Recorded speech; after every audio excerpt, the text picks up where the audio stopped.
Wow! గారెలు, కరకరలాడే పెసరగారెలు కావాలా?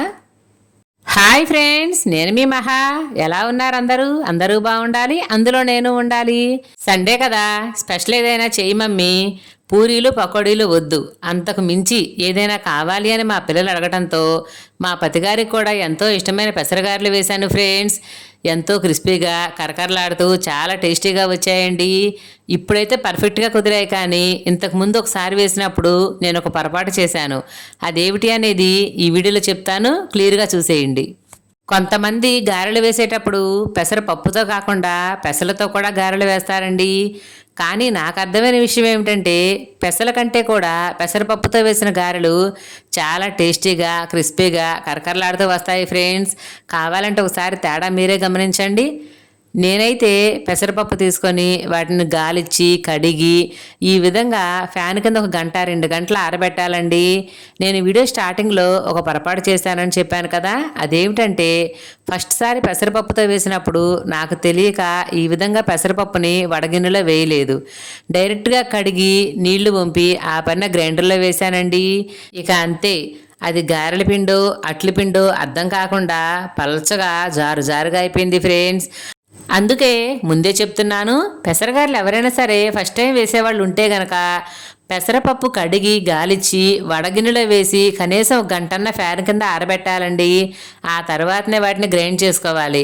లేకపోతే పెసరపప్పులోంచి ఆటోమేటిక్గానే నీళ్లు ఊరి పిండి పలచగా అయిపోతుంది. చూడండి, ఈ పప్పు నేను గ్రైండర్లో వేసి చుక్కంటే చుక్క కూడా వాటర్ పోయలేదు ఫ్రెండ్స్. కానీ పెసరపప్పులోంచి నీళ్లు ఊరి పిండి చూసారా ఎలా మెత్తగా అయిపోయిందో. నిజం చెప్పాలంటే మినపగారెల కంటే కూడా పెసరగారెలకు కొంచెం టైం ఎక్కువ పడుతుంది ఫ్రెండ్స్. కానీ టేస్ట్ వైజ్గా చూసుకుంటే మినపగారెల కంటే కూడా పెసరగారెల టేస్టే చాలా బాగుంటుంది.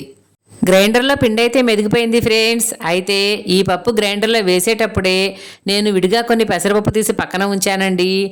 ఇప్పుడు మనం రుబ్బిన ఈ పెసరపిండిలోకి అల్లం, పచ్చిమిర్చి, జీలకర్ర, కరివేపాకు, కొత్తిమీర అన్నీ మిక్సీ పట్టి ముద్దగా చేసుకొని కొంచెం సాల్టు ఈ మిశ్రమం పిండిలో బాగా కలుపుకోవాలండి. అన్నీ వేస్తేనే పెసరగారెలు చాలా టేస్టీగా ఉంటాయి ఫ్రెండ్స్. నేనైతే పిండి కలుపుకోవడం ప్రాసెస్ పూర్తయిపోయింది. ఆల్రెడీ పొయ్యి మీద కళాయి పెట్టి ఆయిల్ వేసి ఆయిల్ హీట్ చేశానండి. ఒక పక్క నూనె కాగుతూ ఉంది. ఇక్కడ చూసారా, కలిపిన పిండిలోకి విడిగా తీసి పక్కన ఉంచుకున్న పెసరపప్పును కూడా వేసి బాగా కలుపుతున్నానండి. ఇలా పొడి పెసరపప్పు వేయటం వల్ల గారెలు కరకరలాడుతూ వస్తాయి ఫ్రెండ్స్. ఇలా వేస్తేనే మా వారికి చాలా ఇష్టమండి. ఈ గారెలు చేసేటప్పుడు కవర్ మీద కంటే కూడా ఇలా క్లాత్ మీద చేస్తేనే బాగా వస్తాయి ఫ్రెండ్స్. ఇలాంటి వంటకాలు చేసేటప్పుడు మంట ఎప్పుడు కూడా మీడియం ఫ్లేమ్ మీదే ఉంచుకోవాలండి. హై ఫ్లేమ్ మీద పెట్టకూడదు. ఎందుకంటే హై ఫ్లేమ్ మీద పెడితే పైన కాలినట్టే ఉంటాయి, కానీ లోపల పిండి పిండిగా కచ్చాపచ్చాగా ఉంటాయండి. సో మంట మీడియం ఫ్లేమ్ మీద పెడితే లోపల పైన కూడా చక్కగా కాలి దోరగా గోల్డెన్ బ్రౌన్ కలర్ వచ్చిన తర్వాత తీసుకుంటే కరకరలాడుతూ టేస్టీగా ఉంటాయి ఫ్రెండ్స్.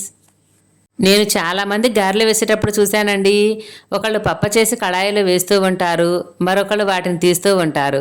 నేను మా ఇంట్లో ఎప్పుడు చేసినా కూడా నేను ఒక్కదాన్నే వేస్తాను, ఒక్కదాన్నే తీస్తాను ఫ్రెండ్స్. నాకు ఒక రకంగా చెప్పాలంటే హెల్పింగ్ హ్యాండ్ కూడా లేదండి.